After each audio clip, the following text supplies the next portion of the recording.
Halo, selamat malam Tribuners. Jumpa lagi bersama dengan saya Fenty Novianti dalam tayangan berita Lampung terkini di Tribun Lampung. Kami akan menyajikan informasi menarik dan terkini seputar Lampung hanya untuk Anda. Dan inilah berita Lampung terkini selengkapnya. Kabar pertama, ATM mini di Mesuji Lampung jadi korban peredaran uang palsu. ATM mini di Desa Ekamuya, Kecamatan Mesuji Timur, Kabupaten Mesuji, Lampung, jadi korban peredaran uang palsu. Pemilik ATM mini Dwi Susanto mengatakan kejadian transaksi uang palsu itu terjadi pada Kamis 14 Maret 2024 malam hari sekira pukul 19.30 waktu Indonesia Barat. Dwi Susanto menyebut setoran transaksi pelaku senilai Rp100.000 dengan uang pecahan Rp50.000 sebanyak 2 lembar. Saat itu kata Dwi yang melayani transaksi adalah istrinya dan tidak menaruh rasa curiga sedikit pun. Namun berselang sekira 30 menit pemilik ATM mini merasa ada yang janggal atas transaksi yang sebelumnya dilakukan. Atas informasi itu ia kemudian langsung berkomunikasi via WhatsApp dengan rekan Facebooknya itu. Ternyata benar saja nomor tujuan transaksi sama sebagai pelaku penipuan uang palsu. Mengetahui dirinya menjadi korban transaksi uang palsu, Dwi Susanto lantas melaporkannya ke Babin Kantipnas setempat. Hingga pada Jumat 15 Maret 2024, korban langsung melaporkan kejadian itu ke Mapolsek Mesuji Timur. Kawan uang palsu.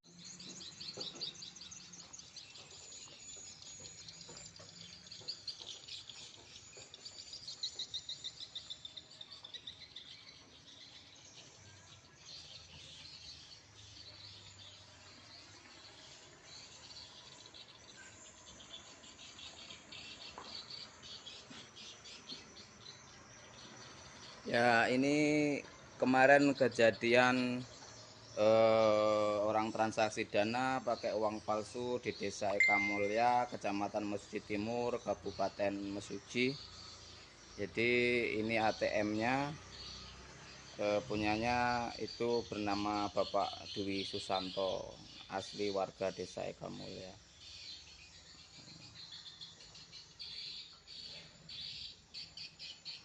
Kejadian kemarin jam setengah 8 itu, Kamis malam Jumat.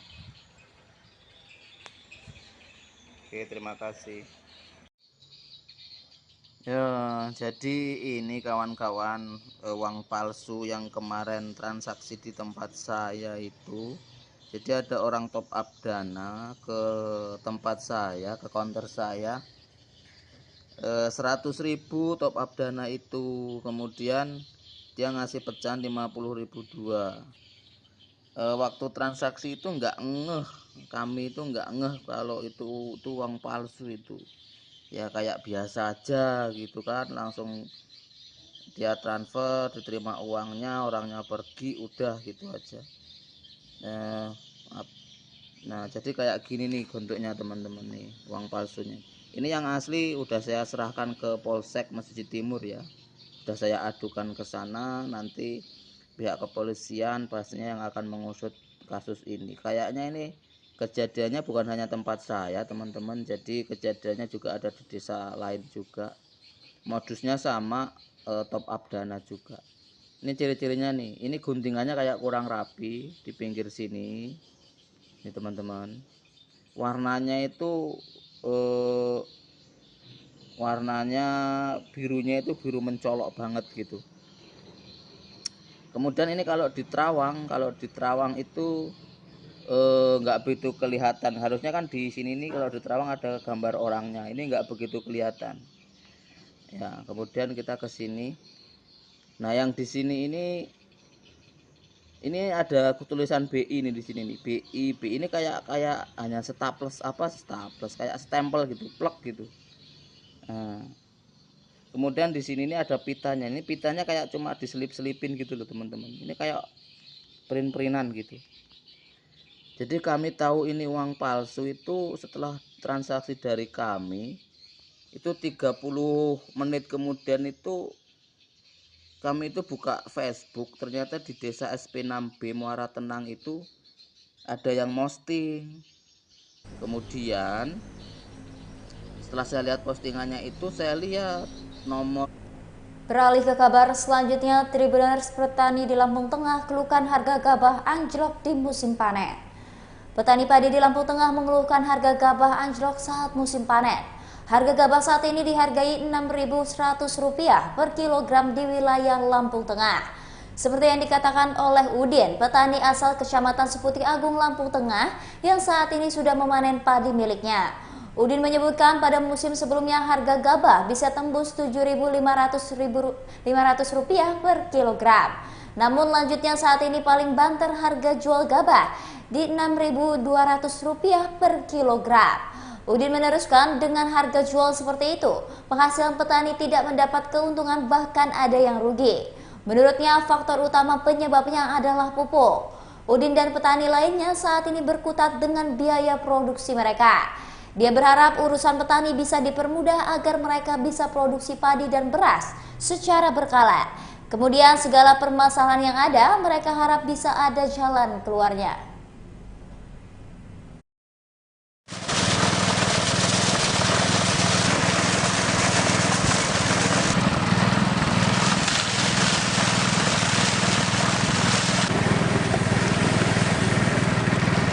Tinggal 6.200, ada yang 6.100. Harganya turun terus ini, sempat harga di kisaran 7.500 dulu itu. Mulai panen ini malah turun, baru mulai aja udah turun ini. Masukin panen raya tapi malah harga gabah hancur, harga pupuk mahal. Nggak tahu ini petani, nasib petani harus bagaimana ini. Harapannya kita semuanya bisa dipermudah lah. Untuk masalah pupuk terutama yang bersubsidi itu, kita beli pupuk yang nggak non subsidi nggak terjangkau juga nggak sesuai dengan harga jualnya, Mas.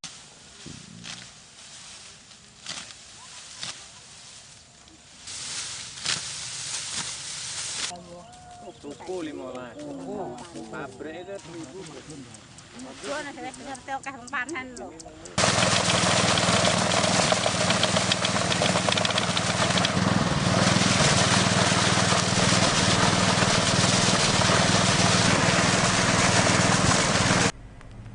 Polisi buru 4 pelaku ruda paksa siswi SMP di Lampung Utara.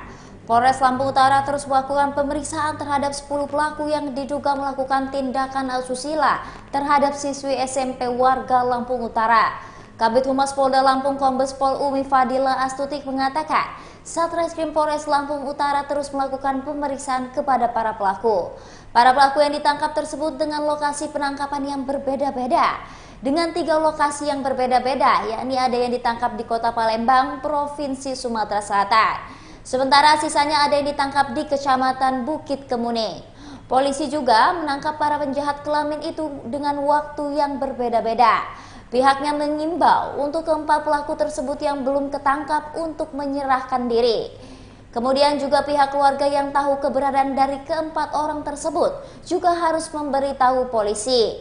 Terkait dengan kondisi korban sampai saat ini, mantan Kapolres Metro ini mengatakan korban saat ini kondisinya sudah lebih baik kesehatannya, termasuk fisik dan mentalnya juga sudah diberikan trauma healing oleh petugas. Korban belum bisa masuk sekolah dan masih trauma. Korban juga sudah diberikan pendampingan kerja unit PPA Provinsi Lampung dan Pemkab Lampung Utara. Ia menambahkan korban diharapkan semoga segera pulih dan bisa sekolah lagi seperti sedia kala. Pemeriksaan terhadap 10 orang pelaku yang saat itu berada di gubuk yang ditemukan oleh warga dan petugas aparat kepolisian di sana. Dari 10 orang ini baru 6 orang yang telah ditangkap oleh Polres Lampung Utara dengan 3 lokasi yang berbeda. Ada yang di Sumatera Selatan di Palembang dan juga yang 4 itu ada di Bukit Kemuning dengan waktu yang berbeda. Nah, ini masih ada lagi 4 orang yang belum ditangkap. Oleh karena itu juga kami menghimbau kepada yang bersangkutan untuk segera menyerahkan diri ke pihak kepolisian ataupun keluarganya yang mengetahui keberadaan dari keempat orang ini atau keluarganya tersebut yang memang menjadi pelaku tindak pidana asusila kepada anak di bawah ini, untuk segera memberitahukan kepada pihak kepolisian dan untuk memberitahukan kepada keluarganya. Pesepeda asal Bandar Lampung tiba di Mekah. Abdurrahman Yudi Siswanto, 35 tahun, pemuda Bandar Lampung, telah sampai di Mekah pada Rabu 13 Maret 2024 atau hari kedua Ramadan 1445 Hijriah. Abdurrahman Yudi Siswanto atau yang sering disapa Aris ini merupakan warga Jalan Pangeran Antasari, Gang Mulia Indah, nomor 15 Mekarsari, Kedamaian, Kota Bandar Lampung. Pemuda lajang tersebut saat dihubungi Tribun Lampung mengatakan dirinya sudah sampai di Mekah pada Rabu 13 Maret 2024 kemarin. Ia mengatakan pihaknya setelah sampai di Mekah langsung mencari tempat aman untuk menitipkan sepeda dan juga barang-barang lainnya. Saat ditanya sampai kapan berada di Mekah, Aris mengatakan sampai masa ibadah haji selesai. Ia sendiri berangkat sejak 10 September 2023. Aris mengatakan dirinya saat berangkat ke Tanah Suci banyak sekali berbagai macam komentar perjalanan keliling ke beberapa negara hingga sampai di Mekah. Dirinya sekaligus melakukan umroh dengan menggunakan sepeda.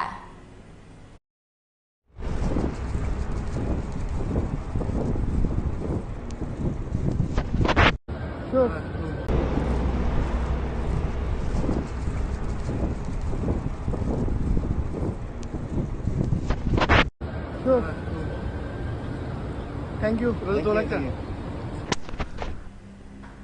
Caleg terpilih PDIP Lampung didominasi perempuan. Calon legislatif DPRD Lampung terpilih pada pemilu 2024 dari PDI Perjuangan didominasi oleh perempuan.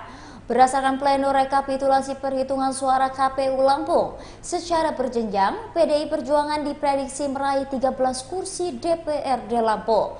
Dari 13 kursi itu 7 diantaranya caleg perempuan dan hanya 6 caleg laki-laki yang terpilih.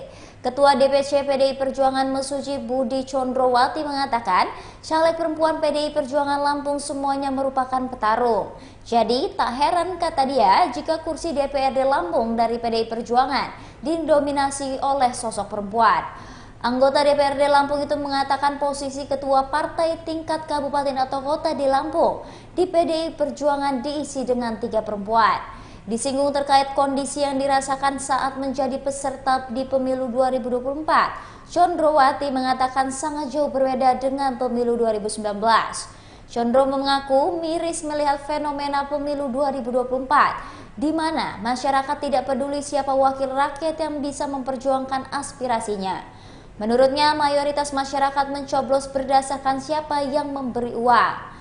Kendati demikian, Condrowati mengucap syukur lantaran terpilih kembali di pemilu 2024. Oh, harus sekian. Jadi contohnya pengurus DPD.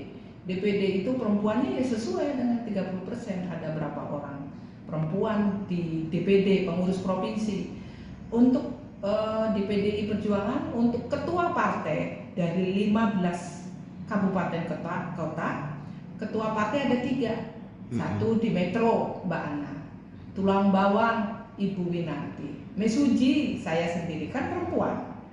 Jadi memang kami PDIP di PDI Perjuangan tidak hanya jargon, oh 30%, kami menjalankan itu semua. Kami benar-benar menerapkan bahwa perempuan ini bisa loh, perempuan ini mampu kalau diberi kesempatan. Kami kadang bercanda, kami walaupun kami ini perempuan, kami ini banteng loh, nyeruduk juga. Istilah begitu kami bercanda gitu. Oke.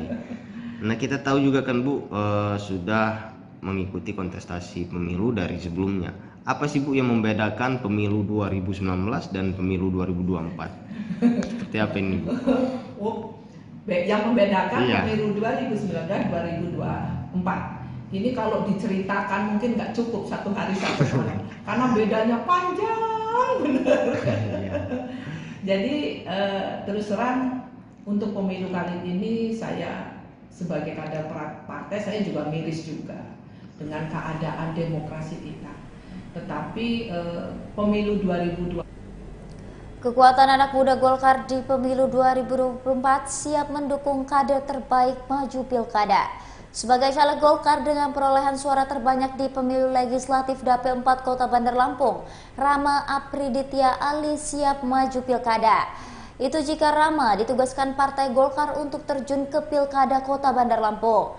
Rama mengakui jika masih banyak kader senior di Partai Golkar yang lebih layak maju Pilkada Bandar Lampung.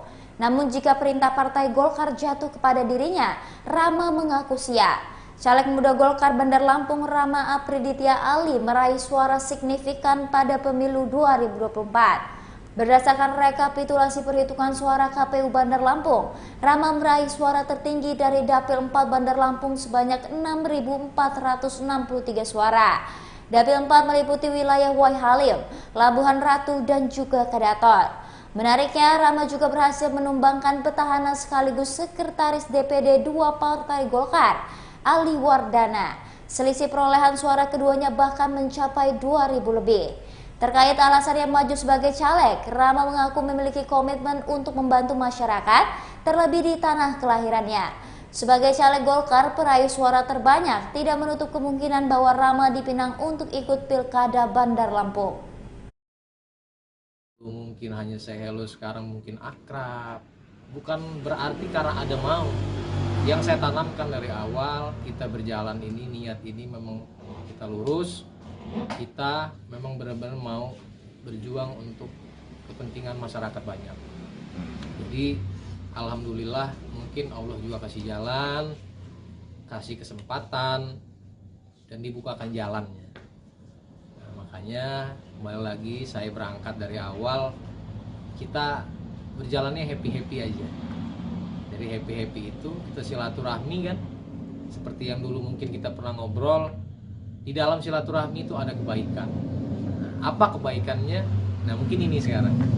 Apa yang sudah kita tanam mungkin ini kita tuai. Jadi dalam berpolitik itu menurut saya sama aja seperti kita menjadi pengusaha. Lika-likunya sama. Jadi untuk kita berkomunikasi dengan warga, dengan konstituen, apa sih yang menjadi keperluan, yang menjadi keinginan warga, kita coba terjemahkan apa yang mungkin bisa kita pada saat itu yang bisa kita bantu, kita bantu. Tapi kalau yang memang sekiranya memang requestnya dari warga itu mungkin belum bisa kita wujudkan, mungkin nanti pada saat kita sudah duduk. Nah, dan itulah PR kita ke depan. Artinya dengan kita mencapai suara sekian ini bukan suatu hal yang yang selalu kita euforia, tapi ini adalah tugas, tanggung jawab, amanah dari warga yang dititipkan kepada saya.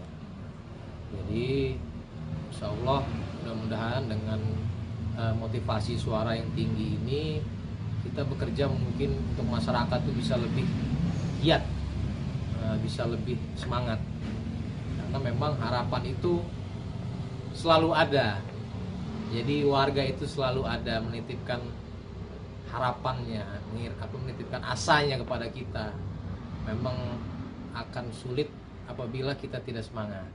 Nah, itu aja mungkin yang bisa saya jawab. Oke, Bang, ini kan perjuangan baru akan dimulai di tahun ke depan, Bang. Bulan 8 lembaran Baiklah Tribuners, itulah berita Lampung terkini bersama dengan saya Fenty Novianti. Jangan lupa untuk ikuti terus YouTube Tribun Lampung News Video dan YouTube Tribun Lampung Official. Selamat malam dan sampai jumpa.